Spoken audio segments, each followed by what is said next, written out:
अपने बच्चे को पढ़ने के लिए कैसे बिठाएं? आजकल बच्चों के लिए इतने डिस्ट्रैक्शंस हैं कि बच्चों का ध्यान पढ़ाई की तरफ बनाए रखना बहुत मुश्किल हो जाता है। और पढ़ाई का सिलेबस इतना बढ़ गया है कि बच्चों को रोज़ पढ़ने के लिए बिठाना भी ज़रूरी हो जाता है। ऐसे में बच्चों को ओवरलोड न करते हुए आराम से प्यार से कैसे पढ़ाया जा सकता है, इसके लिए आपको 7 उपाय दे रही हूँ। हो सकता है इनमें से कुछ आपके लिए काम करे और कुछ आपके लिए काम ना करे, क्योंकि हर बच्चा एक दूसरे से अलग होता है। एक फ़िक्स टाइम सेट करें जिस पर बच्चा रोज़ पढ़ने के लिए बैठेगा। उससे आपके बच्चे का दिमाग उस टाइम पर पढ़ने के लिए यूज़्ड टू हो जाएगा। इस तरह से हर दिन वो जो भी रेजिस्टेंस दिखा रहा है पढ़ने के लिए, वो धीरे-धीरे कम होने लगेगा, क्योंकि उसके दिमाग में एक टाइम टेबल फ़िक्स हो जाएगा कि इस टाइम पर ही पढ़ने के लिए बैठना है।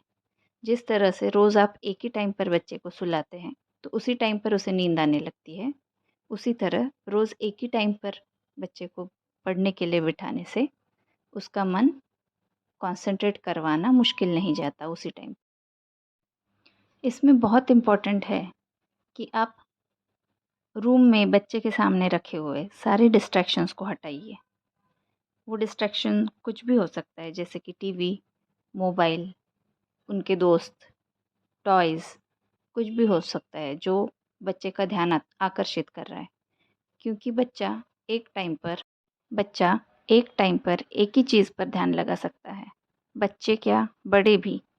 हमारा दिमाग मल्टीफंक्शनिंग के लिए नहीं बना है। हमारे दिमाग में कोई भी एक चीज़ एक वक़्त पर काम कर सकती है। उसी तरह बच्चे का दिमाग भी एक टाइम पर एक ही चीज़ की तरफ ध्यान लगा सकता है। अगर बच्चे का ध्यान खिलौने की तरफ है, तो उसे आप कितना भी पढ़ाएँ, तो भी वो वेस्ट होगा। बच्चे को इस चीज़ का अंदाज़ा पहले ही दे दें कि वो आज क्या पढ़ने वाला है।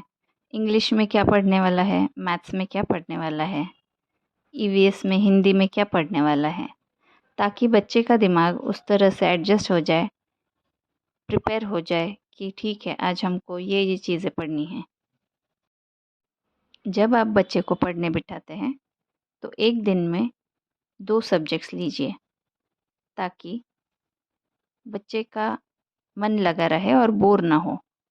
एक ही एक सब्जेक्ट पढ़ाने से बच्चा बोर हो जाता है।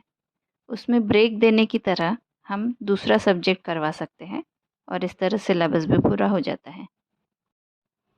पढ़ाते हुए बच्चों को बीच में एक ब्रेक देना ज़रूरी है, क्योंकि बच्चों का कंसंट्रेशन स्पैन थोड़ा कम होता है बड़ों के मुकाबले। बच्चों को शुरू में हो सकता है 15 मिनट के बाद एक ब्रेक दें, 5 मिनट का। उसके बाद आप टाइम धीरे-धीरे बढ़ाते जा सकते हैं।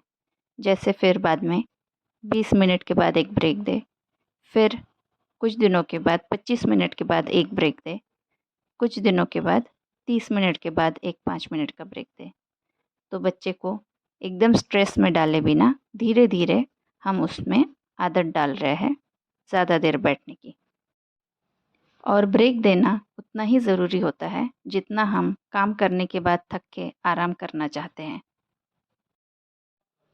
अगर बच्चा पढ़ाई करने के लिए रो रहा है, तो आप उसे बिठाकर समझा सकते हैं कि पढ़ना क्यों ज़रूरी है और हमें सिर्फ़ 1 घंटा पढ़ना है, उसके बाद आप खेलने के लिए फ्री हो। बच्चों को गेम्स और वर्कशीट के माध्यम से पढ़ाएँ। गेम्स से पढ़ाने से बच्चों का मन लगा रहता है, बोरियत नहीं होती, और वर्कशीट के माध्यम से पढ़ाने से उनकी गलतियाँ जो हो सकती है, वो हमें ज़्यादा से ज़्यादा पता चलती है और बच्चों के लिए भी कंसेप्ट ज़्यादा से ज़्यादा क्लियर होता जाता है।